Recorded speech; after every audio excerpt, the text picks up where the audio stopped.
હવે જોઈએ સમાચારો વિગતવાર. અંકલેશ્વરમાં 7 કરોડના ખર્ચે અદ્યતન સ્પોર્ટ્સ કોમ્પ્લેક્સ બનશે. 1 કરોડના ખર્ચે સિનિયર સિટીઝન ગાર્ડનનું નવીનીકરણ કરવામાં આવશે. તો 5 કરોડ 35 લાખના ખર્ચે ઓએનજીસી ઓવરબ્રિજથી એશિયાડ નગર સુધીના રોડનું નવીનીકરણ કરવામાં આવશે. ગાંધીનગરથી મંજૂરી મળતા ચોમાસા બાદ તમામ કામો શરૂ થશે. અંકલેશ્વર શહેરમાં સૌપ્રથમ વખત ઇન્ડોર ગેમ યુક્ત સ્પોર્ટ્સ કોમ્પ્લેક્સની મંજૂરી રાજ્ય સરકાર દ્વારા આપવામાં આવતા આગામી દિવસોમાં 7 કરોડ ઉપરાંતના ખર્ચે નિર્માણ પામશે. સ્વર્ણિમ જયંતિ મુખ્યમંત્રી શહેરી વિકાસ યોજના અંતર્ગત આગવી ઓળખ વર્ષ 2024-25ની ગ્રાન્ટમાંથી ચૌટાનાકા સંતોષી માતા મંદિર પાસે બનાવવામાં આવશે. તેને ગાંધીનગર ખાતેથી સૈદ્ધાંતિક મંજૂરી મળી જતા હવે વહીવટી મંજૂરીની પ્રક્રિયા શરૂ કરવામાં આવી છે. સ્પોર્ટ્સ કોમ્પ્લેક્સમાં શહેરીજનોના મનોરંજન અને ખેલ પ્રવૃત્તિને વેગ આપવા ઇન્ડોર આઉટડોર સ્પોર્ટ્સ કોમ્પ્લેક્સ પણ બનશે.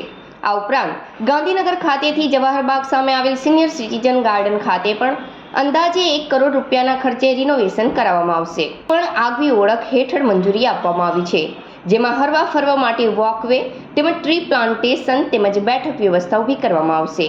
નગરના સર્વાંગી વિકાસ અનુલક્ષી પાલિકા દ્વારા કરવામાં આવેલ આયોજન હેઠળ આ અંગે માહિતી પાલિકા ઓફિસર કેશવ કોલડિયા દ્વારા આપવામાં આવી હતી.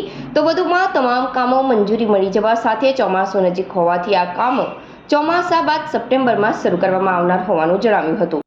આજની પ્રેસ કોન્ફરન્સનો હેતુ આવનારા દિવસોમાં અંકલેશ્વરમાં જે વિકાસના કામો ચાલુ થવા જઈ રહ્યા છે એની વિગત અંકલેશ્વર જનતા સુધી પહોંચાડવાનો.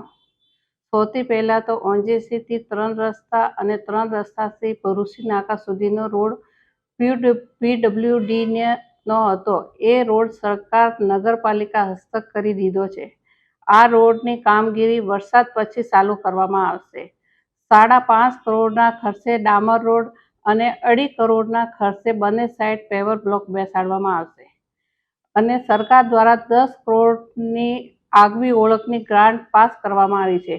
એ ગ્રાન્ટમાં ચોટા નાકા સંતોષી માતા મંદિરની બાજુમાં અત્યંત સુવિધાવાળું સ્પોર્ટ્સ કોમ્પ્લેક્સ 7 કરોડના ખર્ચે બનાવવામાં આવશે. એ સ્પોર્ટ્સ કોમ્પ્લેક્સમાં ઇન્ડોર ગેમ્સ જેવી કે volleyball, basketball, tennis, carrom, badminton જેવી અનેકો સુવિધા આપવામાં આવશે. અને 1 કરોડના ખર્ચે જવાહરબાગની સામે સિનિયર સિટીઝનનું નવીકરણ કરવામાં આવશે. હસ્તુ વંદે માતરમ.